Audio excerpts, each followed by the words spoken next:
Pada zaman dahulu kala, ketika pepohonan masih berbisik kepada angin malam dan bumi menyimpan sejuta rahasia, hiduplah sebuah keluarga di desa Jatiwangi. Desa ini adalah perkampungan kuno yang damai.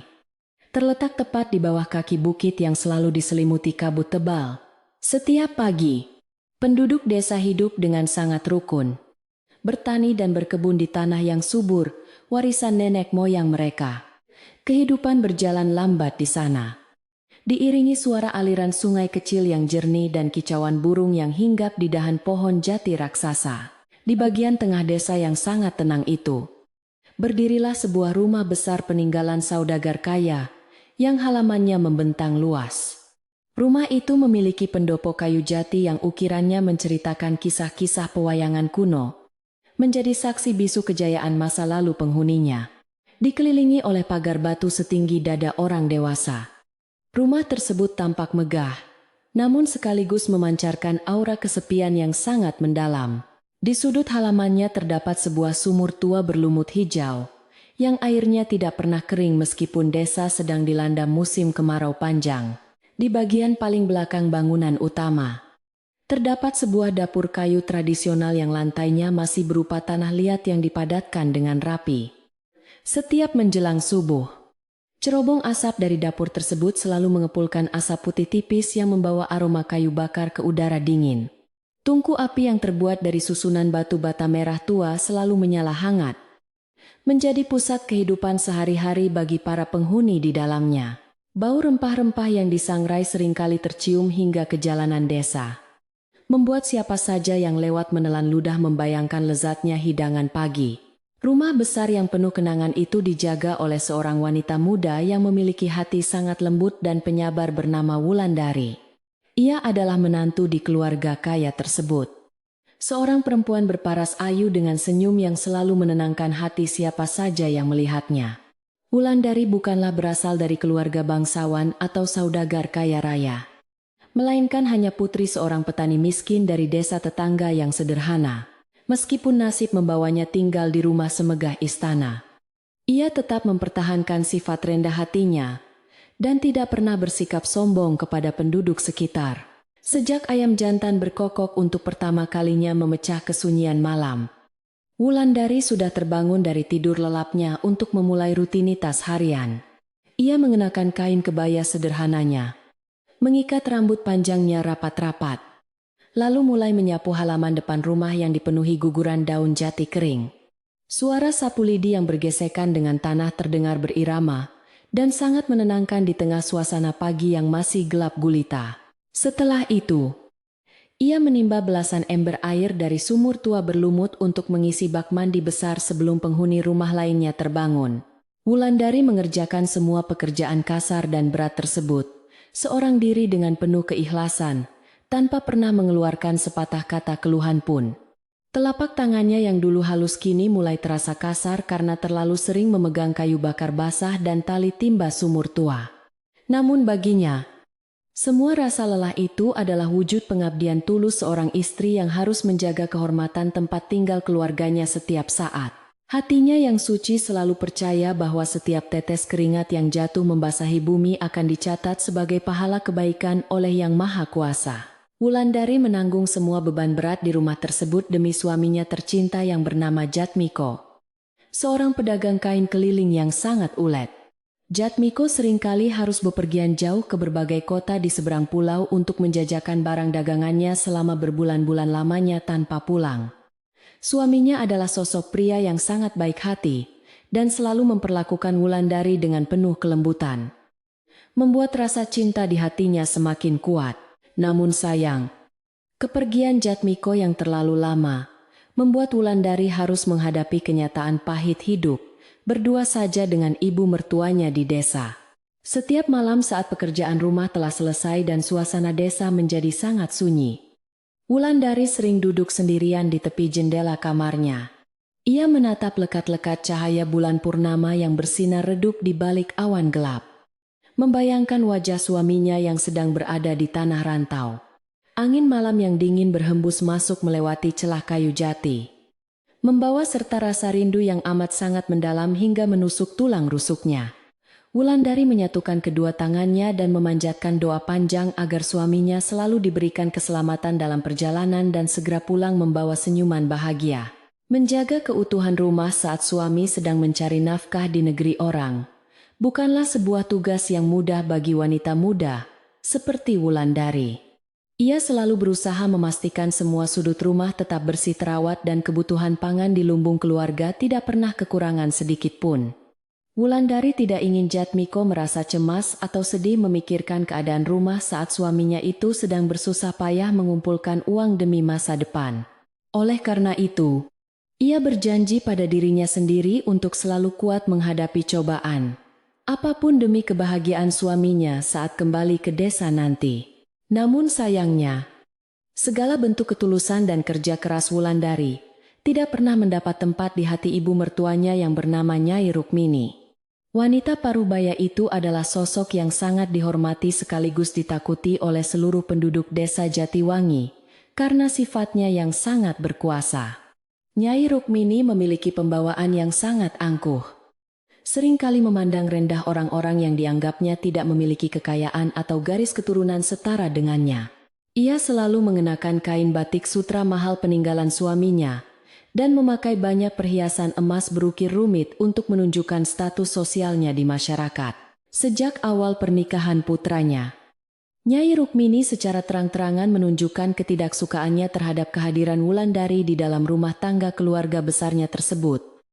Ia menganggap pernikahan itu sebagai sebuah kesalahan besar yang membawa aib karena putranya yang tampan dan kaya malah memilih anak petani. Menurut pandangan Nyai Rukmini, gadis miskin seperti Wulandari hanya akan menguras harta keluarga dan tidak pantas mewariskan darah kebangsawanan kepada keturunannya kelak. Kebencian yang tidak berdasar itu terus mengakar kuat di dalam hatinya, membuat wanita tua itu selalu mencari cara untuk menyingkirkan menantunya secara perlahan. Suasana di meja makan setiap pagi selalu terasa sangat mencekam bagaikan mendung gelap yang menutupi matahari di atas desa Jatiwangi. Wulandari dengan hati-hati meletakkan secangkir teh melati hangat dan sepiring jajanan pasar yang baru saja selesai ia masak di depan ibu mertuanya. Nyai Rukmini sama sekali tidak pernah mengucapkan terima kasih, melainkan hanya menatap hidangan tersebut dengan sorot mata yang sangat tajam dan dingin. Wulandari segera menundukkan kepalanya dalam-dalam, mundur beberapa langkah dengan sopan, lalu kembali ke dapur sambil menahan rasa sedih yang mendera dadanya. Nyai Rukmini tidak pernah kehabisan alasan untuk memarahi Wulandari meskipun menantunya itu telah berusaha mengerjakan semua tugas dengan sangat sempurna tanpa cacat. Kadang wanita tua itu mengeluh bahwa lantai pendopo masih berdebu. Padahal Wulandari telah menyapunya 3 kali berturut-turut sejak ayam mulai berkokok. Gadis dusun sepertimu memang tidak memiliki keterampilan apapun selain membuat malu nama keluargaku yang terhormat ini, ucap Nyai Rukmini dengan nada sinis. Kata-kata tajam Bak Sembilu itu sengaja diucapkan dengan suara lantang agar terdengar oleh beberapa tetangga yang kebetulan sedang lewat di depan rumah. Mendengar caci maki yang tiada henti setiap harinya, Wulandari hanya bisa menggigit bibir bawahnya kuat-kuat untuk menahan air mata yang mendesak keluar. Ia tidak pernah berani membalas perkataan ibu mertuanya atau membela diri sama sekali karena rasa hormatnya yang begitu besar kepada orang tua. Ketika Nyai Rukmini telah selesai memarahinya dan pergi meninggalkannya sendirian, barulah Wulandari mengusap sudut matanya yang basah menggunakan ujung lengan kebayanya secara diam-diam.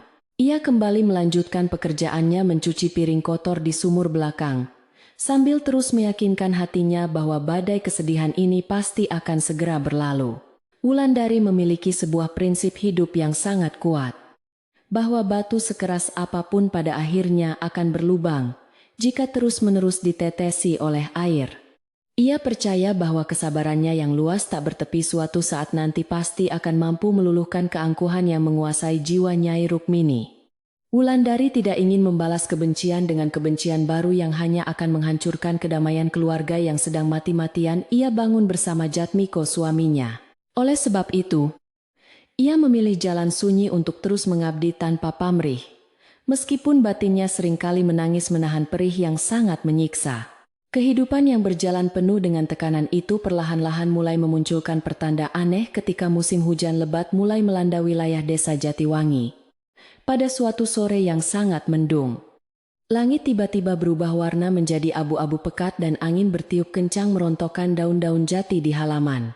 Suara gemuruh guntur terdengar bersahut-sahutan dari balik perbukitan, membawa hawa dingin yang menusuk tulang menembus celah-celah dinding kayu rumah besar tersebut. Wulandari segera menutup semua jendela dan pintu rumah rapat-rapat, lalu bergegas menuju dapur untuk menyalakan tungku api, agar ruangan terasa lebih hangat. Di sudut dapur kayu yang gelap dan jarang tersentuh cahaya itu, tumpukan kayu bakar basah terlihat sangat berantakan berserakan di tanah. Wulandari berjongkok dan mulai menata ulang potongan-potongan kayu tersebut dengan sangat rapi agar lebih mudah diambil saat hendak digunakan untuk memasak nanti. Saat tangannya meraba bagian paling dalam di bawah rak bambu yang kotor berdebu, jemarinya tiba-tiba menyentuh sebuah benda padat yang terasa aneh. Benda itu berbentuk persegi panjang dan permukaannya terasa penuh dengan ukiran timbul yang sangat kasar ketika disentuh oleh telapak tangan Wulandari. Rasa penasaran yang sangat kuat tiba-tiba saja menyelinap masuk ke dalam benak Wulandari saat ia menarik benda keras tersebut dari tempat persembunyiannya. Ia harus mengerahkan sedikit tenaga karena benda itu tertutup oleh lapisan tanah liat kering dan jaring laba-laba tebal yang sudah bertahun-tahun bersarang. Setelah berhasil mengeluarkannya ke tempat yang lebih terang di dekat tungku api, Wulandari membersihkan kotoran yang menempel menggunakan selembar kain lap bekas. Jantungnya berdebar sangat kencang ketika melihat wujud asli benda kuno tersebut. Seolah ada firasat aneh yang memperingatkannya akan datangnya sebuah rahasia besar. Benda misterius yang kini berada tepat di pangkuan Wulandari itu ternyata adalah sebuah kotak kayu berukuran sedang yang sudah sangat lapuk. Warna kayunya koklat kehitaman, menandakan usianya yang mungkin sudah mencapai puluhan, bahkan ratusan tahun lamanya tersimpan secara rahasia di dalam rumah itu. Hal yang paling aneh adalah, meskipun kotak itu terlihat kotor dan tidak terawat, tercium sebuah aroma semerbak yang sangat kuat keluar darinya. Bau harum campuran bunga melati layu, dan akar rempah-rempah basah itu menyeruak masuk ke hidung Wulandari, menciptakan suasana magis di dalam dapur. Wulandari menundukkan kepalanya untuk mengamati lebih dekat ukiran rumit yang menghiasi seluruh permukaan tutup kotak kayu kuno yang sangat misterius tersebut. Ukiran itu membentuk wujud seekor naga bersisik tajam yang sedang melingkarkan tubuhnya menjaga sebuah pusaka. Terlihat sangat hidup dan menakutkan di matanya. Di bagian depan kotak, terdapat sebuah lubang kunci kecil yang terbuat dari bahan kuningan tua, namun sudah sangat berkarat dimakan oleh waktu. Wulandari mencoba mencongkel penutup kayu itu menggunakan ujung kukunya dengan hati-hati. Namun kotak tersebut terkunci sangat rapat, seolah menolak untuk dibuka. Saat Wulandari masih sibuk membolak-balik kotak tersebut, terdengar suara langkah kaki terseret yang sangat pelan mendekat ke arah ambang pintu kayu dapur. Seorang wanita tua renta bernama Mbah Sulastri muncul dengan membawa seikat sayuran liar hasil petikannya dari pinggir sungai kecil di belakang desa. Mbah Sulastri adalah pembantu paling setia yang telah bekerja melayani keluarga ini jauh sebelum Nyai Rukmini menikah dan pindah ke rumah besar tersebut. Ketika sepasang mata keriput Mbah Sulastri menangkap wujud kotak berukir naga di tangan Wulandari, wanita tua itu seketika menjatuhkan seluruh sayurannya ke tanah. Wajah Mbah Sulastri berubah menjadi sangat pucat pasi bagaikan mayat, dan seluruh tubuh rentanya bergetar hebat, ketakutan melihat kotak yang lama menghilang itu. Ia segera berlari kecil menghampiri Wulandari dengan napas memburu dan merampas kotak kayu tersebut dengan gerakan sangat kasar yang tidak pernah disangka-sangka. "Duk Wulandari, dari mana kau menemukan benda pembawa sial ini? Cepat sembunyikan kembali sebelum Nyonya besar melihatnya," bisik Mbah Sulastri dengan suara parau. Wulandari yang sangat terkejut hanya bisa mengangguk bingung dan segera mengambil kotak itu kembali, lalu menyembunyikannya rapat-rapat ke bawah tumpukan kayu bakar basah. Malam harinya, hujan turun dengan sangat deras mengguyur atap genteng tanah liat rumah besar itu, menciptakan suara bising yang menyamarkan segala percakapan. Wulandari duduk berdua saja dengan Mbah Sulastri di depan perapian dapur yang menyala kemerahan. menghangatkan tubuh mereka dari udara malam yang membekukan darah. Suasana terasa sangat menegangkan karena Wulandari terus mendesak wanita tua itu untuk menjelaskan rahasia apa yang sebenarnya ada di balik kotak berukir naga. Mbah Sulastri menghela napas panjang dan berat, menatap lurus ke arah kobaran api, seolah sedang memutar kembali ingatan kelam puluhan tahun yang lalu. Dengan suara bergetar pelan dan mata yang berkaca-kaca, Mbah Sulastri akhirnya menceritakan sebuah rahasia gelap yang selama ini dikubur dalam-dalam oleh keluarga. Kotak itu berisi resep ramuan rahasia warisan leluhur yang telah lama hilang. Sebuah obat terlarang yang dibuat dari tumbuhan mematikan di hutan larangan. Ucapnya lirih. Mbah Sulastri juga menyebutkan desas-desus bahwa ramuan misterius tersebut memiliki hubungan erat dengan penyakit keturunan aneh yang diam-diam mulai menggerogoti tubuh renta Nyai Rukmini. Kabarnya, siapapun yang mencoba mencari atau membuat ramuan itu pasti akan tertimpa kutukan mengerikan yang tidak bisa disembuhkan oleh tabib manapun. Penjelasan Mbah Sulastri bagaikan petir di siang bolong bagi Wulandari yang selama ini tidak pernah tahu menahu mengenai rahasia kelam keluarga suaminya tersebut. Ia baru menyadari mengapa belakangan ini wajah ibu mertuanya sering terlihat sangat pucat dan sering menutupi rasa sakitnya dengan bersikap semakin galak meradang. Wulandari merenung dalam diam di tengah suara hujan deras yang mengguyur desa. Memikirkan nasib rumah tangganya yang ternyata berdiri di atas sebuah kutukan. Malam itu menjadi malam terpanjang bagi Wulandari. Karena tanda-tanda aneh itu mulai membuka gerbang masalah besar yang akan menguji kesabaran dan nyawanya. Pagi hari tiba dengan membawa sisa-sisa udara dingin dari hujan semalam yang mengguyur desa Jatiwangi tanpa henti. Kabut tebal masih menyelimuti pekarangan rumah besar itu, membuat jarak pandang menjadi sangat terbatas, dan suasana terasa semakin sunyi. Wulandari sudah berada di dapur, merebus air hangat untuk mandi ibu mertuanya yang belakangan ini sering terdengar batuk keras di tengah malam. Suara batuk Nyai Rukmini terdengar sangat menyiksa, menggema dari balik dinding kamar tidurnya yang tertutup rapat.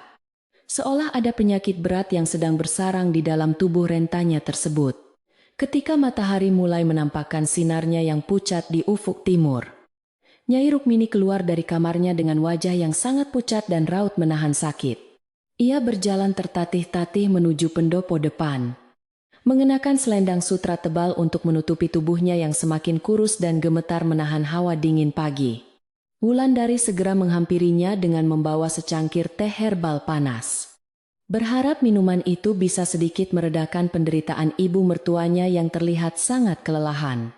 Namun, alih-alih menerima niat baik menantunya, Nyai Rukmini justru menepis cangkir tersebut hingga jatuh ke lantai kayu dan pecah berkeping-keping menimbulkan suara yang sangat nyaring. Pecahan cangkir keramik berserakan di lantai, sementara uap panas dari teh herbal yang tumpah mengepul pelan di udara pagi yang dingin. Nyai Rukmini menatap Wulandari dengan tatapan mata yang penuh kebencian bercampur dengan keputusasaan yang berusaha ia sembunyikan rapat-rapat di balik kesombongannya. Kau pikir air rebusan daun murahan ini bisa menyembuhkan penyakit keturunan keluarga bangsawan sepertiku? Dasar perempuan dusun yang tidak tahu diri. Hardiknya dengan suara parau yang bergetar. Wulandari segera bersimpuh di lantai, memungut pecahan cangkir itu satu persatu dengan tangan gemetar, sambil terus menundukkan kepalanya dalam-dalam, tanpa berani menjawab sepatah kata pun, dengan napas yang masih tersengal-sengal. Nyai Rukmini kemudian mengucapkan sebuah perintah yang terdengar seperti sebuah hukuman mati bagi telinga siapapun yang mendengarnya. Ia mengatakan bahwa sebagai menantu di keluarga ini, Wulandari memiliki kewajiban mutlak untuk menjalankan tradisi pengobatan leluhur yang sudah lama ditinggalkan. Pergilah ke hutan larangan yang berada di balik bukit itu sekarang juga. Dan jangan pernah berani kembali ke rumah ini sebelum kau menemukan getah damar hitam pekat yang menetes dari pohon keramat di pusat hutan. Perintah Nyai Rukmini dengan nada dingin yang mengiris hati Wulandari. Perintah itu bagaikan petir di siang bolong bagi Wulandari. Karena hutan larangan bukanlah tempat sembarangan yang bisa dimasuki oleh manusia biasa. Hutan itu terkenal sangat lebat, gelap, dan penuh dengan rahasia gaib yang telah memakan banyak korban jiwa dari para penduduk desa pada masa lalu. Tidak ada seorang pun warga desa Jatiwangi yang berani melangkahkan kakinya melewati batas pepohonan besar di kaki bukit tersebut. Apalagi seorang wanita muda yang sendirian. Mereka percaya bahwa roh-roh penjaga hutan akan menyesatkan siapa saja yang berani mengganggu ketenangan tempat sakral itu dan membuatnya menghilang tanpa jejak selamanya. Meskipun rasa takut mulai menjalar ke seluruh aliran darahnya, Wulandari menyadari bahwa ia tidak memiliki pilihan lain selain mematuhi perintah mutlak ibu mertuanya. Ia teringat kembali pada isi kotak kayu berukir naga yang ditemukannya semalam. Memikirkan bahwa mungkin getah damar hitam itu adalah kunci penyembuhan penyakit Nyai Rukmini. Dengan hati yang hancur namun penuh kepasrahan, Wulandari menganggukkan kepalanya perlahan. Menyetujui tugas berat yang bisa saja merenggut nyawanya di tengah hutan lebat tersebut.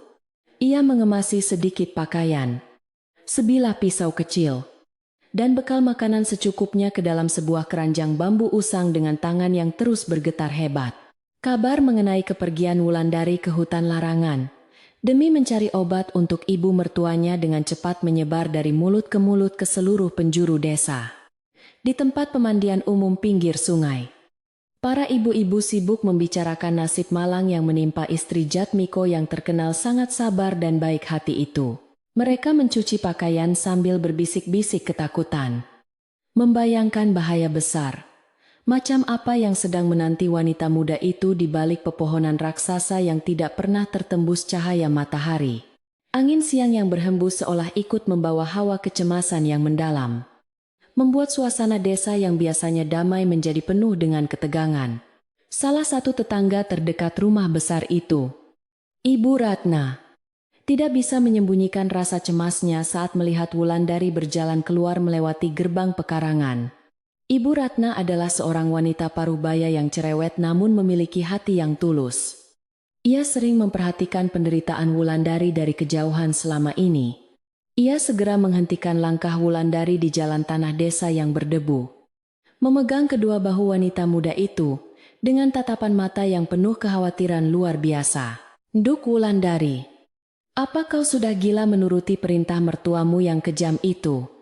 Masuk ke hutan sana, sama saja dengan menyerahkan nyawamu pada makhluk halus," ucapnya dengan nada panik. Wulandari hanya bisa membalas kekhawatiran Ibu Ratna dengan sebuah senyuman tipis yang sangat dipaksakan.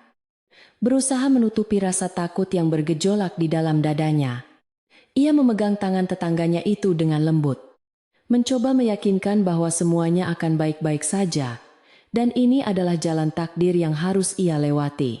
"Ini sudah menjadi kewajiban saya sebagai seorang anak dan istri untuk menjaga kehormatan keluarga ini.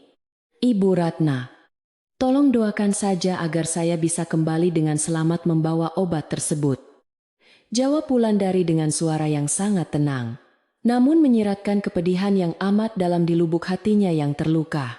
Setelah berpamitan dengan Ibu Ratna, Wulandari terus berjalan menyusuri jalan setapak berbatu yang mengarah langsung ke kaki bukit tempat hutan larangan berada. Belum jauh ia melangkah meninggalkan pinggiran desa. Sosok Mbah Sulastri tiba-tiba muncul dari balik rimbunnya, semak belukar bambu, mencegat langkahnya dengan napas terengah-engah. Pembantu tua yang sangat menyayangi Wulandari itu tampak menangis terseduh-seduh. Wajah keriputnya basah oleh air mata duka, karena tidak rela melepaskan wanita yang sudah dianggapnya seperti anak sendiri itu. Mbah Sulastri menarik tangan Wulandari kuat-kuat, berusaha keras mencegah kepergiannya ke tempat yang dipenuhi oleh kutukan mematikan peninggalan masa lalu yang kelam tersebut. "Duk, Nyonya besar sengaja mengirimmu ke sana bukan untuk mencari obat, tapi agar kau tidak pernah kembali lagi ke rumah ini selamanya." Tangis Mbah Sulastri pecah. Wanita tua renta itu tahu persis rencana busuk untuk menyingkirkan menantu yang tidak pernah ia harapkan kehadirannya tersebut. Wulandari terdiam membeku mendengar kenyataan pahit itu. Hatinya terasa seperti ditusuk ribuan jarum. Namun tekadnya untuk membuktikan kesetiaan tidak goyah sedikit pun. Ia mengusap air mata Mbah Sulastri dengan lembut, meyakinkan pembantu tua itu bahwa niat baik yang tulus pasti akan selalu dilindungi oleh Yang Maha Kuasa dari segala bahaya. Menyadari bahwa Wulandari tidak akan mungkin bisa dibujuk untuk kembali ke desa, Mbah Sulastri akhirnya menyerah dengan perasaan pasrah yang sangat berat. Tangan keriputnya yang gemetar perlahan merogoh saku kebaya lusuhnya yang berwarna coklat pudar. Mengeluarkan sebuah kantong kain kecil berwarna putih yang diikat dengan benang merah. Ia meletakkan kantong kecil tersebut ke dalam telapak tangan Wulandari dengan sangat hati-hati. Seolah benda itu adalah sebuah harta karun yang sangat berharga. Bawalah segenggam garam doa ini bersamamu. Nduk. Ini adalah pelindung kuno yang sudah dibacakan mantra tolak bala oleh tetua desa kita pada zaman dahulu. Ucap Mbah Sulastri lirih. Mbah Sulastri menatap kedua bola mata Wulandari dengan sangat tajam. Memberikan sebuah peringatan terakhir yang harus selalu diingat oleh menantu malang tersebut.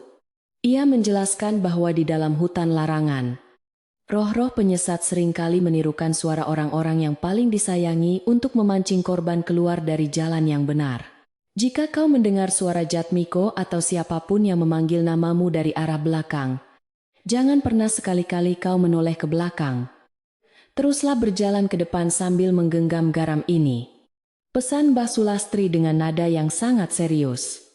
Membuat bulu kuduk Wulandari seketika berdiri meremang ketakutan. Wulandari mengucapkan terima kasih yang sebesar-besarnya kepada Mbah Sulastri. Memeluk wanita tua itu untuk terakhir kalinya sebelum benar-benar melangkah masuk ke dalam batas hutan. Udara di sekitar kaki bukit terasa sangat berbeda. Jauh lebih lembab dan dingin menusuk tulang dibandingkan dengan udara di perkampungan yang tersinari matahari. Pepohonan raksasa dengan akar-akar yang mencuat ke atas tanah tampak seperti raksasa diam yang sedang mengawasi setiap pergerakan manusia yang berani memasuki wilayah kekuasaan mereka. Perlahan tapi pasti, sosok Wulandari akhirnya tertelan oleh kegelapan hutan larangan. Meninggalkan Mbah Sulastri yang terus merapalkan doa keselamatan di batas desa. Suasana di dalam hutan larangan terasa sangat mencekam dan mati. Tidak terdengar suara kicauan burung atau kepakan sayap serangga yang biasanya meramaikan hutan biasa. Kanopi daun yang sangat rapat di bagian atas pohon menghalangi masuknya cahaya matahari siang. Membuat suasana di bawah sana terlihat seperti saat menjelang malam yang suram. Tanah yang diinjak oleh Wulandari terasa basah dan licin. Dipenuhi oleh tumpukan daun membusuk dan lumut tebal yang mengeluarkan aroma tanah yang sangat menyengat hidung. Setiap langkah kakinya menimbulkan suara gemerisik pelan yang terdengar sangat keras dan bergema di tengah keheningan hutan yang membekukan jiwa tersebut. Wulandari berjalan dengan sangat hati-hati. Pandangan matanya terus waspada, mengamati keadaan di sekelilingnya sambil tangannya menggenggam erat kantong garam. Doa pemberian Mbah Sulastri. Bayangan-bayangan aneh seringkali berkelebat di sudut matanya. Menyerupai sosok manusia bertubuh tinggi besar yang sedang bersembunyi di balik batang-batang pohon beringin tua. Suara angin yang berhembus melewati celah-celah ranting pohon terdengar seperti rintihan orang menangis kesakitan. Membuat jantung Wulandari berdebar semakin kencang menahan rasa panik yang melanda. Namun, ia terus memaksa kedua kakinya untuk melangkah maju. Mengingat wajah pucat ibu mertuanya dan tanggung jawabnya untuk menjaga nama baik keluarga. Malam pertama di dalam hutan lebat itu menjadi ujian mental yang sangat berat bagi Wulandari yang belum pernah sekalipun tidur di alam liar. Ia menemukan sebuah ceruk dangkal di antara akar-akar pohon besar dan memutuskan untuk beristirahat sejenak sambil menyalakan api unggun kecil dari ranting-ranting kering. Cahaya api yang menari-nari memberikan sedikit kehangatan pada tubuhnya yang kedinginan. Namun bayangan yang ditimbulkannya di dinding pepohonan justru terlihat semakin menakutkan bagaikan monster. Wulandari memakan sebagian kecil bekal nasi bungkusnya dengan perasaan tidak tenang. Karena sepasang mata merah menyala, tampak mengawasinya dari kejauhan di dalam kegelapan pekat. Saat Wulandari mencoba memejamkan mata untuk tidur, keheningan malam tiba-tiba dipecahkan oleh suara bisikan-bisikan gaib yang mengelilingi tempat persembunyiannya dari berbagai arah. Bisikan itu menggunakan bahasa kuno yang tidak ia mengerti sama sekali. Terdengar seperti rapalan mantra kutukan yang sengaja diucapkan untuk mengganggu pikirannya agar menjadi gila. Wulandari segera membuka kantong garamnya, mengambil sejumput kristal putih tersebut dan menaburkannya membentuk sebuah lingkaran pelindung yang mengelilingi tempatnya duduk bersila di atas tanah. Ajaibnya, setelah garam itu ditaburkan, Suara-suara bisikan gaib itu perlahan-lahan mulai menjauh dan menghilang, menyisakan keheningan malam yang panjang dan terasa sangat sepi. Pada malam ketiga, ujian terberat yang pernah diperingatkan oleh Mbah Sulastri akhirnya benar-benar datang menghampiri Wulandari saat ia sedang berjalan. Menyusuri sebuah sungai kecil berair keruh, di tengah suara aliran air yang memecah batu, telinganya tiba-tiba menangkap sebuah suara bariton yang sangat familiar dan selalu ia rindukan setiap malamnya. "Wulandari, istriku tersayang, tolong aku. Aku tersesat di sini," panggil suara Jatmiko dengan nada yang sangat memelas. Datang dari arah semak belukar di belakang punggungnya. Jantung Wulandari seakan berhenti berdetak sesaat. Air matanya langsung menetes deras mendengar suara suaminya yang sangat nyata dan dipenuhi oleh penderitaan yang mendalam. Secara refleks, Wulandari menghentikan langkah kakinya dan tubuhnya hampir saja berputar ke belakang untuk berlari memeluk suaminya yang disangkanya sedang berada dalam bahaya besar. Namun, tepat pada detik terakhir sebelum wajahnya menoleh, suara tangisan Mbah Sulastri kembali terngiang dengan sangat jelas di dalam benaknya yang sedang kacau balau tersebut. Ia mengingat peringatan keras tentang tipu daya roh penyesat yang suka menirukan suara orang tercinta. Menyadari bahwa suaminya Jatmiko saat ini sedang berada di luar kota yang sangat jauh, Wulandari memejamkan matanya rapat-rapat, menggigit bibirnya hingga berdarah untuk menahan rasa rindu yang menyiksa, dan memaksa dirinya melangkah ke depan tanpa menoleh. Setelah berhasil melewati godaan mematikan tersebut, Wulandari terus berjalan ke arah utara mengikuti petunjuk lumut yang tumbuh di sisi batang pohon seperti pesan para tetua. Berhari-hari ia bertahan hidup dengan memakan buah-buahan liar dan meminum air embun. Tubuhnya menjadi sangat lemah, kotor, dan pakaian kebayanya robek tersangkut duri semak belukar. Akhirnya, di hari ketujuh, Wulandari tiba di bagian paling tengah hutan larangan. Sebuah tempat lapang yang dipenuhi oleh kabut keunguan yang berbau sangat aneh. Di tengah lapangan tersebut, berdirilah sebuah pohon damar raksasa yang daunnya berwarna hitam pekat, memancarkan aura magis yang sangat luar biasa kuatnya ke sekeliling. Batang pohon keramat itu dipenuhi oleh luka-luka sayatan kuno, di mana dari dalam celah-celahnya mengalir cairan kental berwarna hitam, mengkilap yang menyerupai darah beku. Itulah getah damar hitam yang diperintahkan oleh Nyai Rukmini. Bahan rahasia langka yang diyakini mampu menyembuhkan penyakit mematikan dari kutukan leluhur keluarga suaminya tersebut. Wulandari melangkah mendekat dengan perasaan takjub, bercampur takut. Menampung tetesan getah hitam itu menggunakan sebuah wadah tempurung kelapa yang sudah ia persiapkan sebelumnya dari desa. Aromanya persis seperti aroma kotak kayu berukir naga yang ia temukan di sudut dapur, memastikan bahwa ia telah menemukan benda yang benar-benar tepat. Setelah tempurung kelapanya terisi penuh oleh getah damar hitam, Wulandari segera menutupnya rapat-rapat menggunakan daun pisang hutan dan mengikatnya kuat dengan sulur rotan liar. Ia memasukkan benda berharga itu ke dalam keranjang bambunya, menutupi bagian atasnya dengan dedaunan aneh dan akar-akaran obat untuk menyamarkan bau magis yang terlalu menyengat. Perasaannya kini sedikit lega karena tugas berat yang dianggap mustahil itu ternyata berhasil ia selesaikan. Meskipun nyawanya selalu menjadi taruhan di setiap detik perjalanannya, kini ia harus memikirkan cara untuk kembali keluar dari hutan terkutuk ini dan membawa pulang kebenaran yang akan mengejutkan seluruh penduduk desa Jatiwangi. Perjalanan pulang terasa sedikit lebih mudah bagi Wulandari karena hutan seolah memberikan jalan baginya setelah ia berhasil mendapatkan apa yang dicari dengan hati tulus. Kabut gelap yang selama ini menutupi pandangannya perlahan-lahan mulai menipis, membiarkan sedikit cahaya matahari sore menyusup masuk melalui celah daun dan menerangi jalan setapaknya. Binatang-binatang buas yang sebelumnya sering mengintai dari balik kegelapan kini tidak lagi menampakkan diri, seolah menghormati keberanian wanita muda yang membawa benda pusaka dari pusat hutan. Meskipun kakinya terasa sangat pegal dan melepuh, harapan untuk segera melihat wajah keluarga dan suaminya memberikan kekuatan baru bagi tubuh Wulandari yang sudah kelelahan. Di pinggiran desa Jatiwangi, Senja mulai turun mewarnai langit dengan guratan warna jingga kemerahan yang sangat indah, namun memancarkan suasana yang sedikit mencekam. Mbah Sulastri masih duduk bersimpuh di dekat semak bambu tempat ia melepaskan Wulandari berhari-hari yang lalu. Tangannya terus memutar tasbih kayu, memanjatkan doa tanpa henti. Di kejauhan, dari balik batas hutan yang mulai menggelap, terlihat sebuah siluet tubuh seorang wanita yang berjalan gontai menyeret langkah kakinya menuju arah desa yang tenang. Kembalinya menantu yang dianggap telah mati itu membawa sebuah rahasia besar di dalam keranjang bambunya.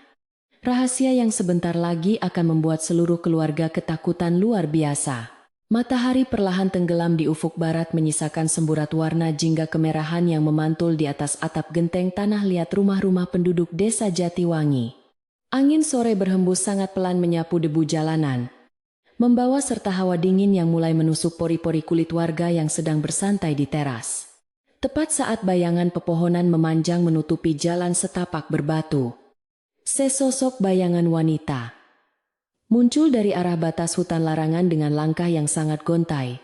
Sosok itu berjalan perlahan mendekati perkampungan, memicu rasa penasaran sekaligus ketakutan bagi siapa saja yang kebetulan melihatnya dari balik jendela rumah kayu mereka. Bapak Bayu yang sedang mengumpulkan kayu bakar di dekat pagar pembatas desa menyipitkan kedua matanya untuk memastikan siapa gerangan yang datang dari hutan. Jantung pria parubaya itu berdegup sangat kencang ketika mengenali kebaya lusuh yang robek di sana-sini milik wanita yang sedang berjalan menunduk tersebut. Astaga! Bukankah itu Nduk Wulandari menantu keluarga Nyonya Besar yang diusir beberapa hari lalu? Gumam Bapak Bayu dengan suara bergetar menahan rasa tidak percaya. Ia segera menjatuhkan tumpukan ranting kering di tangannya dan berlari tergopoh-gopoh menuju gardu ronda untuk memberitahu warga lain tentang kejadian yang sangat mengejutkan itu. Kabar kembalinya Wulandari dari dalam hutan larangan menyebar dengan kecepatan kilat, melebihi tiupan angin musim kemarau yang menyapu padang rumput kering di bukit. Beberapa penduduk desa, termasuk Ibu Ratna, bergegas keluar dari rumah mereka masing-masing dan berkumpul di pinggir jalan tanah untuk menyaksikan langsung peristiwa langka ini. Mereka saling berbisik dengan nada yang sangat rendah. Wajah-wajah mereka memucat diliputi kecemasan karena belum pernah ada satu orang pun yang selamat keluar dari sana. Suasana desa yang awalnya tenang seketika berubah menjadi sangat tegang, seolah sedang menantikan bencana besar yang mengikuti langkah kaki wanita muda yang malang tersebut. Saat Wulandari melangkah semakin dekat melewati kerumunan warga desa, penampilan fisiknya membuat semua orang yang melihatnya tanpa sadar menahan napas dalam-dalam karena terkejut. Wajah cantiknya yang dulu selalu berseri-seri kini terlihat sangat pucat pasi bagaikan mayat hidup yang baru saja bangkit dari dalam liang lahat. Tatapan matanya yang biasanya memancarkan kehangatan kini berubah menjadi sangat kosong dan dingin, menatap lurus ke depan tanpa memperdulikan bisikan warga di sekelilingnya.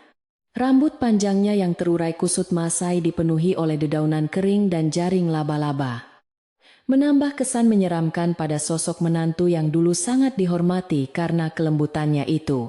Di kedua tangannya yang penuh dengan luka goresan ranting berduri, Wulandari memeluk erat sebuah keranjang anyaman bambu usang yang tertutup rapat oleh daun pisang. Keranjang bambu tersebut tampak sedikit basah di bagian bawahnya, mengeluarkan aroma aneh yang belum pernah tercium sebelumnya oleh penciuman para penduduk desa Jatiwangi. Bau itu merupakan campuran antara tanah kuburan basah, lumut hutan yang membusuk, dan aroma rempah-rempah menyengat yang membuat beberapa orang merasa pusing saat menghirupnya. Tidak ada satupun warga yang berani menyapa atau mendekati Wulandari. Mereka hanya memberi jalan sambil memandangi keranjang misterius itu dengan penuh rasa curiga. Mbah Sulastri yang sedang menyapu halaman depan rumah besar seketika menghentikan pekerjaannya saat mendengar suara keributan kecil dari arah jalan utama desa. Ia memicingkan mata tuanya dan seketika menjatuhkan sapu lidi di tangannya ketika melihat Wulandari berdiri diam tepat di depan gerbang kayu berukir tersebut. Air mata kebahagiaan bercampur kepanikan langsung membasahi pipi keriput pembantu setia itu. Ia berlari tertatih-tatih menghampiri majikannya yang terlihat sangat kacau dan mengerikan. "Nduk Wulandari, Kau benar-benar kembali hidup-hidup dari tempat terkutuk itu. Syukurlah Yang Maha Kuasa masih melindungimu. Isak Mbah Sulastri, sambil memeluk tubuh dingin wanita muda itu. Namun, pelukan hangat Mbah Sulastri sama sekali tidak mendapatkan balasan dari Wulandari yang hanya berdiri kaku seperti patung batu di tengah halaman. Wulandari tidak mengucapkan sepatah kata pun. Bibirnya yang kering dan pecah-pecah tertutup rapat, menyembunyikan sebuah rahasia besar yang sangat kelam di dalam benaknya. Saat Mbah Sulastri melepaskan pelukannya untuk menatap wajah menantu malang itu, pandangannya tidak sengaja menangkap bercak merah kehitaman yang menodai ujung kain kebaya Wulandari. Noda aneh yang menyerupai darah kering tersebut memancarkan bau magis yang sangat kuat, membuat nyali wanita tua renta itu menciut ketakutan, membayangkan apa yang terjadi. Dengan langkah yang pelan namun pasti, Wulandari berjalan melewati Mbah Sulastri, memasuki pendopo rumah besar yang selama beberapa hari ini terasa sangat sepi. Suara decitan lantai kayu jati tua yang terinjak oleh kaki telanjangnya memecah keheningan sore, bergema di seluruh sudut ruangan seperti sebuah pertanda buruk. Mbah Sulastri segera menyusul dari belakang dengan perasaan was-was, mengunci pintu gerbang depan rapat-rapat agar warga desa tidak bisa mengintip ke dalam halaman rumah. Udara di dalam ruangan utama tiba-tiba terasa jauh lebih dingin dan menyesakkan dada sejak kedatangan Wulandari bersama keranjang bambu misterius yang dibawanya dari hutan. Nyai Rukmini yang sedang berbaring lemah di atas ranjang kayu kamarnya karena penyakit misteriusnya tiba-tiba terbangun saat mendengar suara langkah kaki di pendopo. Ia memaksakan dirinya untuk bangkit berdiri. Berjalan tertatih menggunakan tongkat kayu kesayangannya untuk memeriksa siapa yang berani membuat keributan di dalam rumahnya. Ketika pintu kamarnya terbuka, dan matanya melihat sosok Wulandari berdiri di tengah ruang tamu. Wajah keriput Nyai Rukmini seketika memucat seperti selembar kertas. Ia tidak pernah menyangka bahwa menantu miskin yang sengaja dikirimnya untuk mati di dalam hutan larangan itu, ternyata mampu kembali dengan selamat berdiri di hadapannya. Rasa terkejut yang amat sangat perlahan-lahan berubah menjadi ketakutan luar biasa di dalam hati Nyai Rukmini saat melihat tatapan kosong dari mata Wulandari. Makhluk halus macam apa yang merasuki tubuhmu hingga kau berani menginjakan kaki kotor itu lagi di rumahku? Dasar perempuan pembawa petaka. Bentaknya keras. Suara seraknya bergema di seluruh ruangan, memantul ke dinding-dinding kayu jati, mencoba menyembunyikan kepanikan yang sedang menjalar cepat di seluruh aliran darahnya.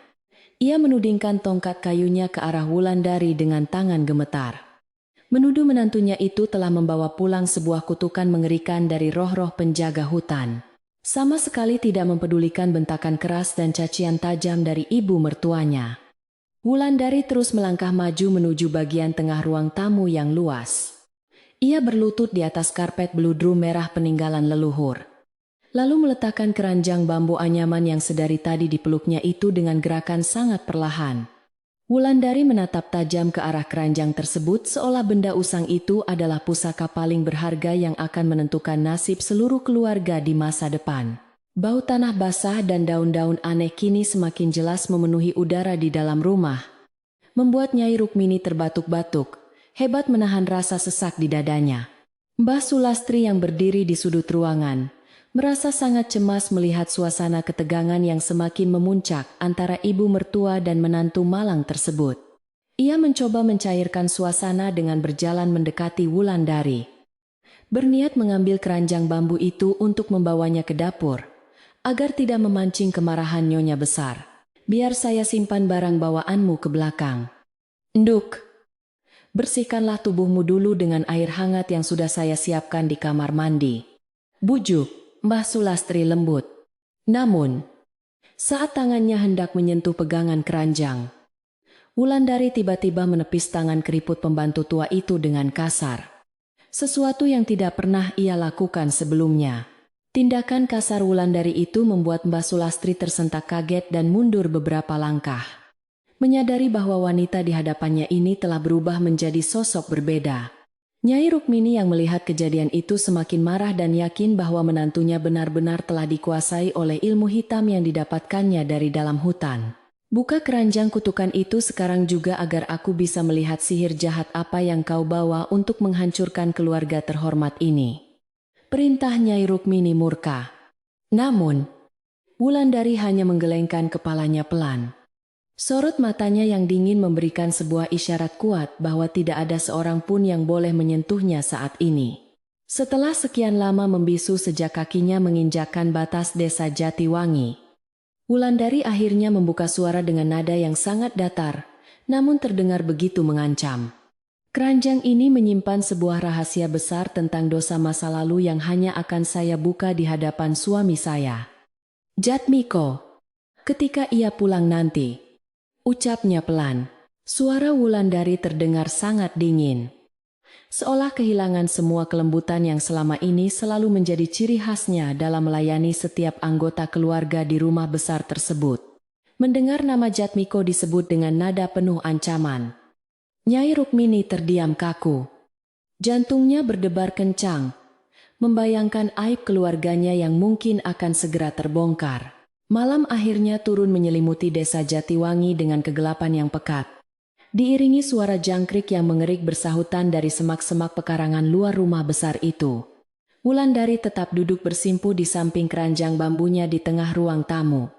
Tanpa makan, tanpa minum, apalagi membersihkan sisa-sisa kotoran hutan di tubuhnya. Cahaya lampu minyak yang berkedip-kedip tertiup angin malam memantulkan bayangan wajahnya yang pucat pasi ke dinding kayu, menciptakan pemandangan yang sangat menyeramkan bagi siapa saja.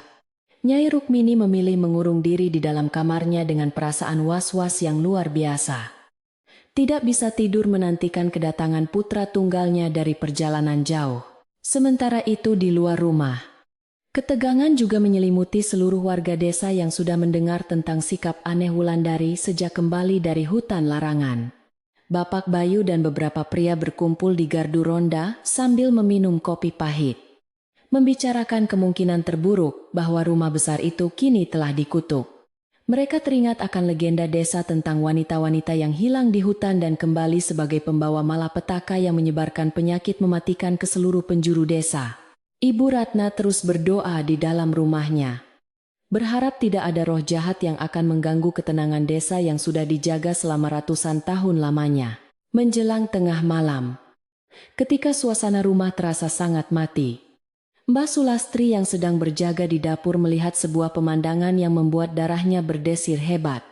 Dari bawah pintu ruang tamu tempat Wulandari berjaga, perlahan-lahan mengalir cairan kental berwarna hitam kemerahan yang merembes keluar membasahi celah lantai kayu jati.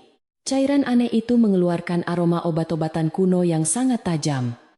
Sama persis dengan bau yang tercium dari kotak kayu berukir naga beberapa hari sebelumnya. Mbah Sulastri gemetar ketakutan. Ia segera mengambil kain pel basah untuk membersihkan tetesan cairan tersebut agar tidak meninggalkan jejak permanen di atas lantai pusaka.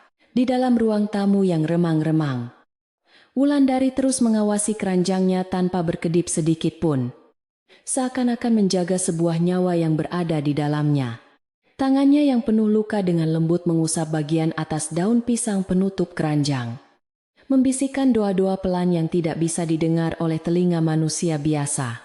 Ia teringat akan perjuangannya yang sangat menyakitkan di tengah hutan larangan, tentang bayangan-bayangan menyeramkan dan suara-suara gaib yang mencoba merenggut kewarasannya setiap malam. Namun, rasa sakit itu tidak ada apa-apanya dibandingkan dengan kepedihan hatinya saat mengetahui kebenaran mengerikan yang disembunyikan oleh ibu mertuanya selama puluhan tahun ini. Keesokan paginya, udara desa terasa sangat berat, dan awan mendung berwarna kelabu kembali menggantung rendah di atas perbukitan tempat hutan larangan berada. Terdengar suara ringkikan kuda dari arah jalan utama desa, menandakan kedatangan sebuah kereta kuda pembawa barang dagangan yang sudah sangat ditunggu-tunggu kehadirannya. Jatmiko, suami Wulandari yang tampan dan pekerja keras itu, akhirnya pulang dari perjalanan bisnisnya yang sangat panjang di kota seberang dengan membawa banyak hadiah. Ia tersenyum cerah menyapa beberapa penduduk desa di pinggir jalan, sama sekali tidak menyadari badai besar yang sedang menunggunya di dalam rumah warisan keluarganya. Saat kereta kuda yang ditumpangi Jatmiko berhenti tepat di depan gerbang kayu berukir rumahnya, Ia merasa ada sesuatu yang sangat janggal dengan suasana sekitarnya. Halaman rumah yang biasanya selalu bersih tersapu rapi, kini dipenuhi oleh dedaunan kering yang berserakan. Dan tidak ada senyuman hangat Wulandari yang menyambutnya di teras. Jatmiko segera melompat turun dari kereta, menyerahkan tali kekang kudanya kepada sang kusir. Lalu berlari tergesa-gesa memasuki pekarangan rumah dengan perasaan cemas yang memuncak. Wulandari, Ibu, aku sudah pulang membawa kain sutra terbaik dari kota. Panggil Jatmiko dengan suara lantang yang menggema di seluruh sudut pekarangan rumah yang sunyi. Langkah kaki Jatmiko terdengar berat saat ia membuka pintu utama pendopo kayu jati yang tidak terkunci. Lalu perlahan melangkah masuk ke dalam ruang tamu. Pemandangan pertama yang menyambutnya di sana membuat darah di sekujur tubuh pria gagah itu seolah membeku dan napasnya tertahan di ujung tenggorokan. Ia melihat istri tercintanya, Wulandari, duduk bersimpuh di lantai dengan pakaian compang-camping, rambut kusut, dan wajah sepucat mayat sambil memeluk sebuah keranjang bambu basah. Jatmiko menjatuhkan bungkusan hadiah yang dibawanya ke lantai. Lututnya terasa lemas, melihat penderitaan luar biasa yang tergambar jelas di wajah wanita yang sangat disayanginya tersebut. Tanpa mempedulikan bau aneh yang menyengat dari dalam keranjang bambu misterius itu, Jatmiko langsung berlutut dan merengkuh tubuh rapuh istrinya ke dalam pelukan hangat.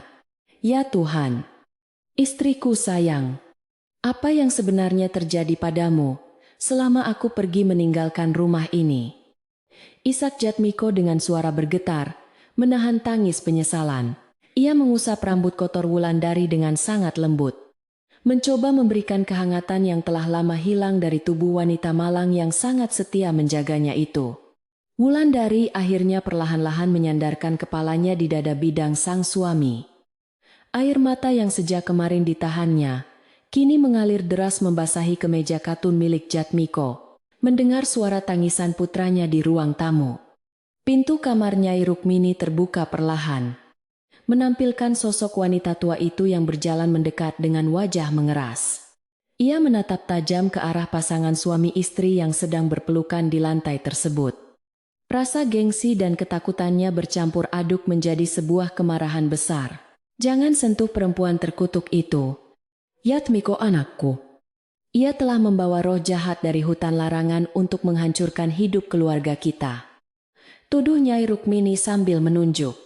Jatmiko menoleh ke arah ibunya dengan tatapan penuh kebingungan.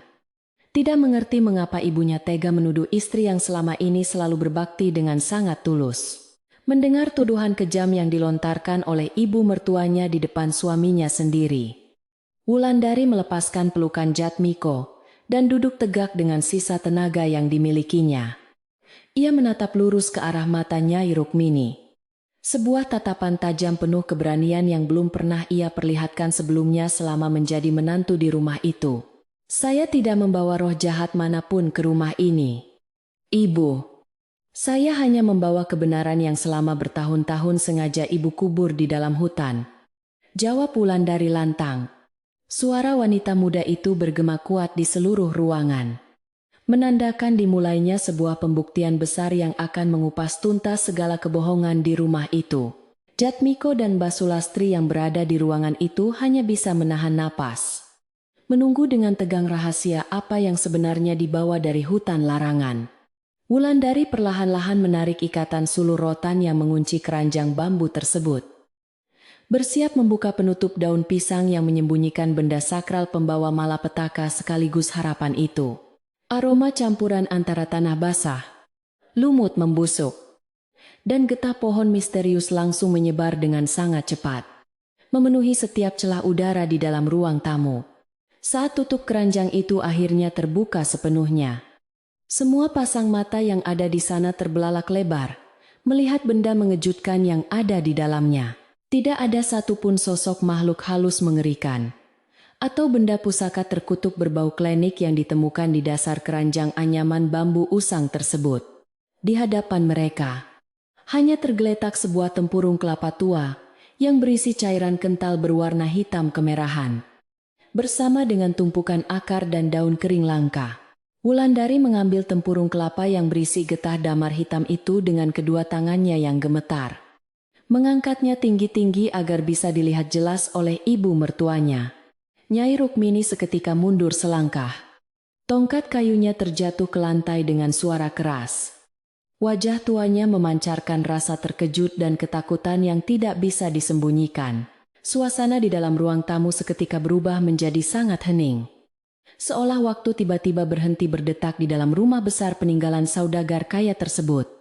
Jatmiko menatap tanpa berkedip ke arah tempurung kelapa tua yang berisi getah damar hitam pekat di tangan istrinya yang bergetar.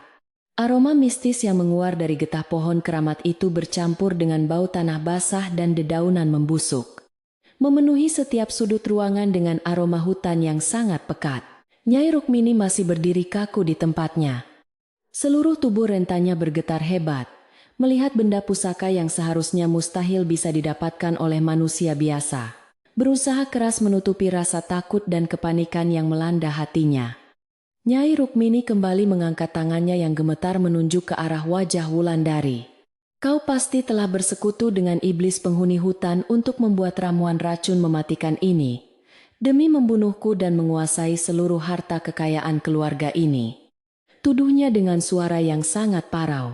Namun, kata-kata tajam yang keluar dari mulut wanita tua itu terdengar sangat lemah dan dipaksakan.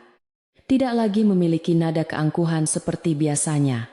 Matanya terus menatap ngeri ke arah keranjang bambu usang yang kini terbuka lebar. Seolah benda itu bisa menelan jiwanya kapan saja. Mendengar tuduhan kejam yang terus-menerus dilontarkan ibunya, Jatmiko tidak bisa lagi menahan rasa kecewa dan kemarahan yang mendidih di dalam dadanya. Pria gagah itu segera berdiri menghalangi istrinya dari pandangan sang ibu. Merentangkan kedua tangannya sebagai bentuk perlindungan yang sangat kokoh. Cukup ibu. Hentikan semua fitnah keji ini sekarang juga. Cobalah dengarkan penjelasan istriku yang sudah mempertaruhkan nyawanya sendiri di tengah hutan. Sergah Jatmiko dengan nada tegas, namun tetap berusaha menjaga kesopanan. Ia berjongkok kembali, menggenggam erat telapak tangan Wulandari yang penuh luka goresan ranting berduri, memberikan kekuatan pada wanita malang tersebut. Wulandari menarik napas panjang, berusaha menenangkan detak jantungnya yang berpacu kencang sebelum mulai menceritakan semua kejadian mengerikan yang telah ia alami. Dengan suara yang sangat tenang namun penuh ketegasan, ia mengisahkan bagaimana tangannya tidak sengaja menemukan sebuah kotak kayu berukir naga di sudut dapur. Kotak kuno yang tersembunyi di bawah tumpukan kayu bakar basah itu menyimpan rahasia besar mengenai penyakit mematikan yang selama ini disembunyikan rapat-rapat oleh keluarga. Wajah Nyai Rukmini seketika berubah menjadi lebih pucat dari sebelumnya saat mendengar rahasia kelamnya mulai dibongkar satu persatu di hadapan putra tunggalnya. Mbah Sulastri yang sedari tadi berdiri mematung di sudut ruangan akhirnya melangkah maju untuk membenarkan semua perkataan Wulandari dengan suara gemetar. Pembantu setia itu bersaksi bahwa kotak kayu tersebut memang berisi catatan kuno tentang kutukan penyakit keturunan yang diam-diam mulai menggerogoti tubuh nyonya besarnya. Duk Wulandari tidak berbohong. Tuan muda, kotak itu berisi resep ramuan penawar yang bahan utamanya hanya bisa ditemukan di jantung hutan larangan. Ucap Mbah Sulastri sambil menundukkan kepalanya dalam-dalam. Jatmiko menatap bergantian antara pembantu tuanya dan ibunya, mulai merangkai kepingan kebenaran yang selama ini sengaja disembunyikan darinya. Setiap kali ia bepergian, Wulandari melanjutkan ceritanya, mengungkapkan bagaimana ibu mertuanya menggunakan tradisi kuno sebagai alasan untuk mengusirnya ke dalam hutan larangan yang terkenal sangat mematikan. Nyai Rukmini dengan sengaja memberikan tugas mustahil tersebut dengan harapan menantunya yang dibencinya itu akan mati tersesat atau dimakan oleh binatang buas. Ibu memerintahkan saya untuk tidak pernah pulang sebelum mendapatkan getah damar hitam ini. Sebuah perintah yang sebenarnya adalah hukuman mati bagi saya, ucap Wulandari, dengan mata berkaca-kaca menahan rasa pedih. Hatinya hancur berkeping-keping mengingat malam-malam penuh kengerian yang harus ia lewati sendirian di tengah kegelapan hutan yang penuh dengan makhluk halus. Sementara ketegangan memuncak di dalam rumah besar itu, beberapa warga desa ternyata diam-diam berkumpul di luar pagar kayu, berukir untuk menguping. Bapak Bayu dan Ibu Ratna menempelkan telinga mereka ke dinding papan. Mendengarkan setiap kalimat yang diucapkan oleh Wulandari dengan perasaan sangat terkejut. Mereka tidak pernah menyangka bahwa nyonya besar yang selama ini dihormati oleh seluruh penduduk desa Jatiwangi, ternyata memiliki hati yang begitu kejam dan penuh kebencian. Bisik-bisik kemarahan mulai terdengar di antara warga yang merasa bersimpati pada penderitaan menantu malang tersebut. Namun mereka tetap menjaga jarak agar tidak ketahuan. Di dalam ruang tamu, Jatmiko merasa bumi tempatnya berpijak seolah runtuh setelah mendengar seluruh pengakuan menyakitkan dari istri tercintanya tersebut. Ia memutar tubuhnya menghadap sang ibu dengan tatapan mata yang dipenuhi oleh kekecewaan luar biasa. Tidak menyangka wanita yang melahirkannya sanggup berbuat sekejam itu. Apakah semua yang dikatakan Wulandari itu benar? Ibu sengaja mengirim istriku ke tempat terkutuk itu agar ia mati meninggalkanku, tanya Jatmiko dengan suara parau yang menyayat hati. Air mata kekecewaan mulai menetes dari sudut mata pria berhati lembut itu, meruntuhkan kebanggaan yang selama ini ia miliki terhadap keluarganya. Menghadapi tatapan penuh kekecewaan dari putra semata wayangnya, pertahanan Nyai Rukmini akhirnya perlahan-lahan mulai runtuh dan hancur berkeping-keping. Ia mencoba membuka mulutnya untuk menyangkal semua kebenaran itu. Namun tidak ada satu patah kata pun yang berhasil keluar dari tenggorokannya yang terasa kering. Tongkat kayunya yang terjatuh di lantai menjadi saksi bisu hilangnya seluruh keangkuhan dan kekuasaan yang selama bertahun-tahun ia gunakan untuk menindas menantunya. Tubuh renta wanita parubaya itu merosot pelan ke lantai kayu jati. Bahunya bergetar hebat, menahan tangis penyesalan yang terlambat datang menghampiri relung hatinya yang paling dalam. Melihat ibu mertuanya yang telah kehilangan seluruh daya upayanya.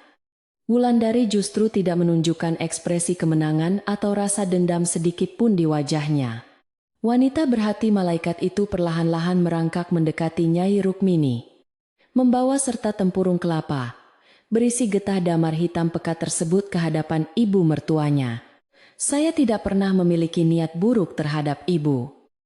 Meskipun ibu berulang kali mencoba menyingkirkan saya dari rumah ini dengan berbagai cara yang menyakitkan, ucap Wulandari dengan nada sangat lembut.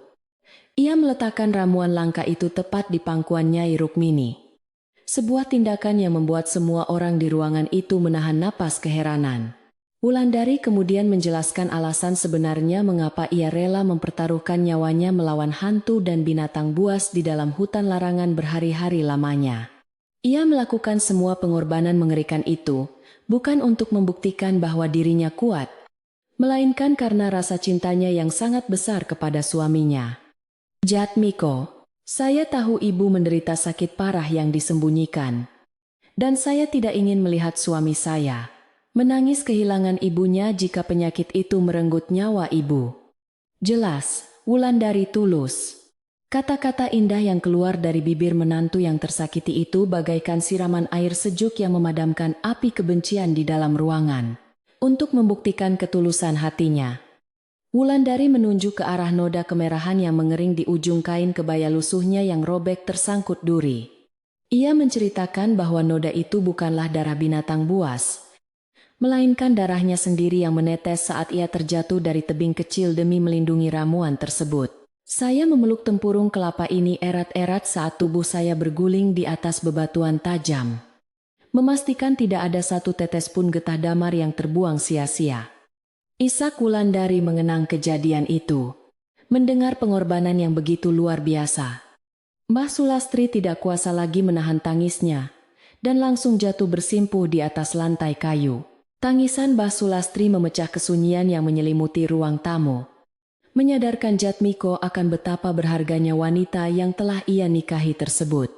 Jatmiko memeluk Wulandari dari belakang, mencium puncak kepala istrinya yang kotor berdebu dengan penuh kasih sayang dan rasa terima kasih yang tidak terhingga. Maafkan aku sayang. Maafkan aku karena membiarkanmu menghadapi neraka ini sendirian, saat aku sibuk mengejar harta di kota seberang. Bisik Jatmiko terseduh-seduh. Ia berjanji di dalam hatinya bahwa mulai detik ini, tidak akan ada satu orang pun yang boleh menyakiti istrinya lagi. Bahkan ibunya sendiri. Nyai Rukmini menatap noda darah di kain kebayanya Wulandari dengan pandangan kosong. Hatinya terasa seperti ditikam oleh ribuan pedang yang tidak terlihat. Kesombongan yang selama ini menutupi mata batinnya akhirnya terkelupas habis, digantikan oleh rasa malu yang sangat luar biasa menyiksa sanubarinya. Wanita tua yang angkuh itu menyadari bahwa gadis dusun miskin yang selalu ia hina setiap hari, ternyata memiliki hati yang jauh lebih mulia daripada emas permata miliknya. Air mata penyesalan perlahan mengalir membasahi pipi keriputnya yang pucat, menghapus segala amarah dan kebencian yang telah lama meracuni pikiran gelapnya selama bertahun-tahun. Mbah Sulastri segera berjalan tertatih ke arah dapur untuk mengambil secangkir air hangat dan sebuah mangkuk keramik kecil peninggalan leluhur keluarga tersebut. Ia membawa barang-barang itu ke ruang tamu, menyerahkannya kepada Wulandari agar menantu baik hati itu bisa meracik obat penawar kutukan yang telah lama dicari. Tangan terampil Wulandari dengan sangat hati-hati mencampurkan beberapa tetes getah, damar hitam dan serpihan akar kering ke dalam air hangat tersebut. Seketika itu juga, air di dalam mangkuk keramik berubah warna menjadi keunguan gelap, melepaskan uap hangat yang membawa aroma rempah menenangkan ke seluruh ruangan. Wulandari mengaduk perlahan ramuan sakral tersebut menggunakan sendok perak kuno, memastikan semua bahan mistis dari hutan larangan tercampur dengan sangat sempurna. Setelah dirasa cukup hangat, ia mengangkat mangkuk keramik itu dan mendekatkannya ke arah bibir ibu mertuanya yang masih menangis terseduh-seduh di atas lantai. Minumlah ramuan ini selagi hangat. Ibu, semoga Yang Maha Kuasa mengangkat segala penyakit yang menyiksa tubuh ibu selama ini. Bujuk Wulandari dengan senyuman paling tulus yang pernah ia tunjukkan. Senyuman itu memancarkan kedamaian luar biasa, seolah ia benar-benar telah melupakan semua penderitaan berat yang baru saja menimpanya berhari-hari. Nyai Rukmini menerima mangkuk keramik tersebut dengan kedua tangannya yang masih terus bergetar hebat, menatap pantulan wajahnya sendiri di permukaan air ramuan yang gelap. Ia menelan ludah dengan susah payah, merasakan perih yang luar biasa di tenggorokannya. Bukan karena penyakit, melainkan karena rasa bersalah yang menggunung. Dengan perlahan, wanita tua itu meminum ramuan getah. Damar hitam tersebut teguk demi teguk hingga tidak tersisa satu tetes pun di dasar mangkuk keramik. Rasa pahit yang luar biasa menyengat lidahnya. Namun tak lama kemudian, sebuah sensasi hangat yang sangat nyaman mulai menjalar perlahan ke seluruh bagian dadanya. Keajaiban ramuan leluhur dari hutan larangan itu langsung bekerja dengan sangat cepat menyembuhkan luka dalam yang selama ini menggerogoti paru-paru Nyai Rukmini. Suara napasnya yang biasanya selalu terdengar berat dan diiringi batuk kering kini berubah menjadi jauh lebih teratur, tenang, dan tanpa rasa sakit sedikit pun. Warna pucat pasi di wajah keriputnya perlahan memudar, digantikan oleh semburat rona merah yang menandakan aliran darah di tubuh rentanya kembali berjalan dengan sangat lancar. Nyai Rukmini menarik napas panjang, merasakan sebuah kelegaan luar biasa yang sudah puluhan tahun lamanya tidak pernah ia rasakan di sisa hidupnya. Menyaksikan keajaiban penyembuhan yang terjadi tepat di depan matanya, Nyai Rukmini tidak bisa menahan gelombang emosi yang akhirnya memecah tangisannya menjadi semakin keras. Wanita yang pernah menjadi orang paling ditakuti di desa Jatiwangi itu tiba-tiba merangkak maju dan langsung bersujud di bawah kedua kaki Wulandari yang penuh debu. Maafkan aku, Nduh. Maafkan ibu mertuamu yang buta dan jahat ini. Aku sungguh manusia yang tidak tahu diuntung. Ratap Nyai Rukmini sambil memeluk erat kaki menantunya. Pemandangan mengharukan itu membuat Jatmiko dan Mbah Sulastri ikut menangis bahagia, menyadari bahwa badai besar di rumah ini telah benar-benar berlalu. Wulandari sangat terkejut melihat ibu mertuanya bersujud di kakinya. Ia segera membungkukkan badan dan menarik kedua bahu Nyai Rukmini dengan lembut agar kembali duduk. Ia memeluk erat tubuh wanita paruh baya itu, mengusap punggungnya yang bergetar dengan penuh kasih sayang seorang anak perempuan kepada ibunya sendiri. Tidak ada yang perlu dimaafkan, Ibu. Sejak awal saya menginjakan kaki di rumah ini, saya sudah menganggap Ibu sebagai ibu kandung saya sendiri, ucap Wulandari tulus. Pelukan hangat itu menyatukan dua hati yang sebelumnya selalu terpisah oleh jurang kesombongan, mengakhiri perselisihan panjang yang menyiksa batin mereka selama ini. Di luar rumah besar tersebut, warga desa yang menguping di balik pagar kayu mulai mengusap air mata haru yang menetes membasahi pipi mereka masing-masing. Bapak Bayu memberikan isyarat dengan tangannya agar seluruh penduduk segera kembali ke rumah masing-masing dan membiarkan keluarga Nyonya Besar menyelesaikan urusan pribadi mereka. Mari kita pulang. Kebenaran sudah terungkap, dan desa kita tidak akan tertimpa kutukan apapun. Menantu keluarga itu adalah wanita suci. Bisik Bapak Bayu lega. Warga pun bubar dengan perasaan sangat tenang. Membawa pulang kisah tentang kesetiaan seorang istri yang akan terus diceritakan turun-temurun di desa tersebut. Jatmiko ikut bergabung dalam pelukan istri dan ibunya di tengah ruang tamu yang kini terasa jauh lebih hangat dan dipenuhi oleh kedamaian yang indah. Ia merasa seperti baru saja terbebas dari sebuah mimpi buruk yang sangat panjang. Dan kini cahaya kebahagiaan telah kembali menerangi rumah pusaka keluarganya. Sisa-sisa aroma hutan mistis yang terbawa oleh keranjang bambu perlahan-lahan menguap ke udara, digantikan oleh aroma teh melati dan bunga kenanga dari halaman depan. Mbah Sulastri segera membereskan tempurung kelapa dan keranjang usang itu untuk disimpan kembali di tempat rahasia agar tidak ada yang mengganggunya lagi. Setelah suasana haru biru itu sedikit mereda, Jatmiko segera menggendong tubuh Wulandari yang sudah sangat lemas kelelahan menuju kamar tidur mereka yang nyaman. Ia membaringkan istrinya dengan sangat hati-hati di atas ranjang berukir empuk. Lalu mengambil baskom berisi air hangat bersih untuk membasuh luka-luka di sekujur tubuh istrinya. Setiap usapan kain basah di kulit Wulandari dilakukan dengan sangat lembut dan penuh cinta, membuat wanita malang itu akhirnya bisa tersenyum dengan sangat damai. Penderitaan fisik yang ia rasakan selama berada di hutan larangan seolah hilang tak berbekas begitu melihat tatapan penuh kasih dari suaminya tercinta. Di ruang tamu, Nyai Rukmini duduk termenung di atas kursi goyang kayunya, menatap jauh keluar jendela di mana langit malam mulai dihiasi taburan bintang. Pikirannya melayang jauh ke masa lalu, merenungi semua kesalahan besar yang telah ia perbuat terhadap orang-orang di sekitarnya. Karena didorong oleh kesombongan darah kebangsawanan, ia berjanji kepada dirinya sendiri dan kepada Yang Maha Kuasa bahwa sisa hidupnya yang kini telah disembuhkan akan ia gunakan untuk menebus semua dosanya. Hatinya kini dipenuhi oleh rasa syukur yang tidak terhingga, karena memiliki menantu berhati malaikat yang bersedia menyelamatkan nyawanya dari ambang kematian yang mengerikan. Malam itu, desa Jatiwangi kembali diselimuti oleh kesunyian yang sangat damai. Tidak ada lagi hawa dingin mencekam yang biasanya datang dari arah perbukitan berhantu. Suara jangkrik mengerik bersahutan menjadi alunan musik alam yang sangat menenangkan bagi siapa saja yang sedang beristirahat melepaskan lelah setelah seharian bekerja keras.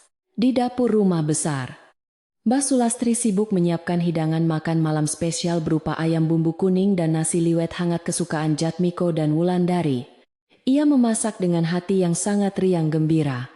Senandung lagu daerah perlahan keluar dari bibir keriputnya, menyambut lembaran baru kehidupan majikan yang ia sayangi. Keesokan harinya, sinar mentari pagi menyapa desa Jatiwangi dengan kehangatan yang terasa jauh lebih menenangkan dari biasanya. Kabut tebal yang biasanya menyelimuti perbukitan perlahan-lahan mulai memudar, membiarkan cahaya keemasan menerangi setiap sudut perkampungan kuno tersebut. Kicauan burung terdengar sangat merdu bersahutan di dahan pohon jati raksasa, seolah ikut merayakan berakhirnya masa-masa kelam di rumah besar itu. Aura kesepian dan ketegangan yang selama bertahun-tahun mengurung kediaman megah milik keluarga Nyonya Besar itu kini telah benar-benar lenyap tertiup angin. Di dalam kamar tidurnya yang sangat luas, Wulandari perlahan-lahan membuka kedua matanya saat sinar matahari menyusup melalui celah jendela kayu. Tubuhnya yang sebelumnya terasa sangat remuk dan penuh luka kini mulai berangsur pulih berkat ramuan obat tradisional yang dioleskan suaminya. Jatmiko duduk di tepi ranjang, menggenggam erat telapak tangan istrinya sambil memberikan sebuah senyuman penuh cinta yang menghangatkan relung hati. Selamat pagi bidadariku. Beristirahatlah yang cukup hari ini. Aku tidak akan membiarkanmu melakukan pekerjaan berat apapun lagi. bisik Jatmiko lembut. Sementara itu, di kamar utama, Nyai Rukmini terbangun dari tidur lelapnya dengan perasaan yang sangat ringan dan luar biasa segar. Beban berat di dadanya yang selama bertahun-tahun menyiksanya setiap kali bernapas kini telah hilang sepenuhnya berkat getah damar hitam sakral. Ia berdiri di depan cermin kuno, berbingkai kayu jati. Menatap pantulan wajahnya yang kini tidak lagi memucat atau dipenuhi gurat kesakitan. Air mata haru kembali menetes membasahi pipinya saat ia menyadari betapa besar hutang nyawanya kepada menantu yang dulu sangat ia benci. Suasana di dapur kayu peninggalan leluhur itu juga terasa sangat berbeda pagi ini. Dipenuhi oleh aroma harum masakan yang menggugah selera. Mbah Sulastri sedang sibuk menggoreng nasi dengan campuran rempah-rempah pilihan dan potongan daging ayam lezat untuk merayakan kebahagiaan keluarga majikannya. Ia menyenandungkan sebuah tembang Jawa kuno dengan suara parau, namun terdengar sangat riang gembira. Melupakan segala ketakutan yang pernah mencekik lehernya. Asap putih mengepul dari cerobong asap dapur, membawa bau harum yang membuat perut siapa saja yang menciumnya langsung terasa lapar. Kejutan terbesar pagi itu terjadi ketika Nyai Rukmini tiba-tiba melangkahkan kakinya masuk ke dalam area dapur yang masih beralaskan tanah liat. Selama puluhan tahun tinggal di rumah itu, wanita bangsawan tersebut pantang menginjakan kaki di dapur, karena menganggapnya sebagai tempat kotor. Biar saya bantu memotong sayuran ini, Sulastri. Sudah saatnya saya belajar mengurus rumah tangga bersama kalian, ucap Nyai Rukmini dengan tenang. Mbah Sulastri hampir saja menjatuhkan sudip kayunya, karena terkejut luar biasa mendengar nyonya besarnya berbicara dengan nada yang sangat merendah. Setelah selesai membersihkan diri, Jatmiko membimbing Wulandari berjalan pelan menuju pendopo depan untuk menghirup udara pagi yang sangat segar dan menyehatkan. Mereka duduk berdampingan di kursi kayu panjang, menikmati pemandangan daun-daun jati yang berguguran ditiup angin sepoi-sepoi dari arah selatan desa. Mulai sekarang aku akan mengurangi perjalanan dagangku ke luar kota. Aku berencana membuka toko kain di desa ini saja, ucap Jatmiko. Wulandari menyandarkan kepalanya di bahu bidang sang suami. Hatinya dipenuhi oleh rasa syukur yang tidak terhingga atas anugerah kebahagiaan ini. Saat waktu sarapan tiba, meja makan besar yang terbuat dari kayu jati utuh, itu dihidangkan berbagai macam makanan lezat buatan Mbah Sulastri. Nyai Rukmini mengambil inisiatif untuk menyendokkan nasi goreng dan potongan daging ayam paling besar langsung ke atas piring keramik milik Wulandari. Makanlah yang banyak, Duk Wulandari.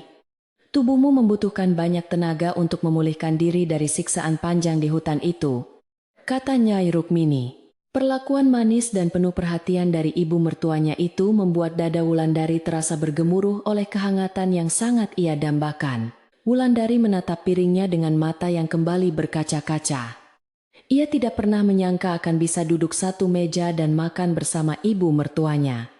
Selama ini, ia selalu makan sisa makanan di dapur sendirian setelah semua anggota keluarga selesai menikmati hidangan mewah mereka di pendopo. Terima kasih banyak, Ibu.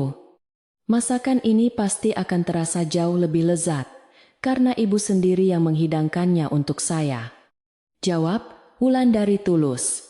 Ia menyuapkan makanan itu ke dalam mulutnya, merasakan sebuah kenikmatan luar biasa yang berasal dari rasa kasih sayang keluarga sejati. Perubahan drastis yang terjadi di dalam rumah besar itu perlahan-lahan mulai dirasakan oleh seluruh penduduk desa Jatiwangi yang tinggal di sekitarnya. Suara bentakan kasar dan piring pecah yang biasanya terdengar setiap pagi kini telah digantikan oleh suara gelak tawa yang sangat renyah. Halaman rumah yang luas itu tidak lagi terlihat menyeramkan atau terkurung oleh aura gelap, melainkan memancarkan kehangatan yang sangat mengundang kedamaian. Warga desa yang berjalan melewati pagar batu seringkali tersenyum sendiri mendengar keharmonisan yang akhirnya tercipta di dalam keluarga kaya tersebut. Di tepi sungai kecil yang airnya mengalir jernih, Ibu Ratna dan beberapa wanita desa berkumpul untuk mencuci pakaian sambil bertukar cerita. Mereka membicarakan kehebatan hati Wulandari yang berhasil menaklukkan kesombongan Nyai Rukmini tanpa menggunakan amarah atau sihir gelap dari hutan larangan mematikan. Gadis dari dusun tetangga itu benar-benar memiliki hati yang terbuat dari emas murni. Kesabarannya bisa meruntuhkan gunung batu sekalipun. Puji Ibu Ratna. Para wanita lainnya menganggukkan kepala setuju. Menjadikan kisah perjuangan Wulandari sebagai teladan berharga bagi anak-anak perempuan mereka di masa depan. Di gardu ronda yang terletak persis di persimpangan jalan desa, Bapak Bayu sedang duduk santai sambil menghisap rokok lintingan daun nipah. Ia berbincang dengan pria-pria lain mengenai betapa berbahayanya penyakit kutukan yang hampir saja merenggut nyawa penguasa rumah besar di ujung jalan. Benar kata leluhur kita, tidak ada kutukan yang lebih kejam daripada kesombongan. Dan tidak ada obat penawar yang lebih mujarab daripada cinta, ucapnya. Perkataan bijak dari Bapak Bayu itu langsung disetujui oleh semua orang yang sedang menikmati secangkir kopi hitam hangat di pagi itu. Hari demi hari berganti menjadi minggu. Luka-luka fisik yang menggores kulit lembut Wulandari perlahan-lahan mengering dan hanya menyisakan bekas luka tipis. Jatmiko selalu memastikan istrinya mendapatkan perawatan terbaik. Ia sering mengoleskan minyak kelapa murni dan madu hutan pada setiap bekas luka tersebut.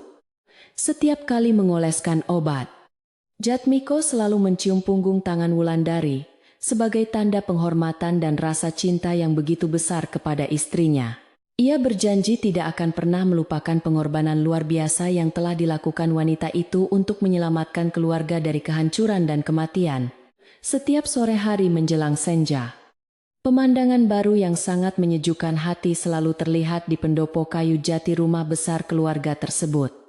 Nyai Rukmini dan Wulandari duduk berdua di atas tikar pandan yang halus, sibuk menyulam kain sutra dengan berbagai macam motif bunga. Mereka seringkali bertukar cerita tentang banyak hal, mulai dari masa kecil Wulandari hingga rahasia, resep masakan warisan leluhur keluarga Jatmiko. Keakraban mereka terlihat sangat tulus, layaknya hubungan antara seorang ibu kandung dan anak perempuan kesayangannya yang tidak pernah terpisahkan oleh waktu. Adapun kotak kayu kuno berukir naga yang menjadi awal dari semua kejadian mengerikan ini telah dikubur dalam-dalam di halaman belakang rumah. Jatmiko sendiri yang menggali lubang di bawah akar pohon beringin tua untuk menyembunyikan benda sakral pembawa malapetaka sekaligus keselamatan keluarganya itu.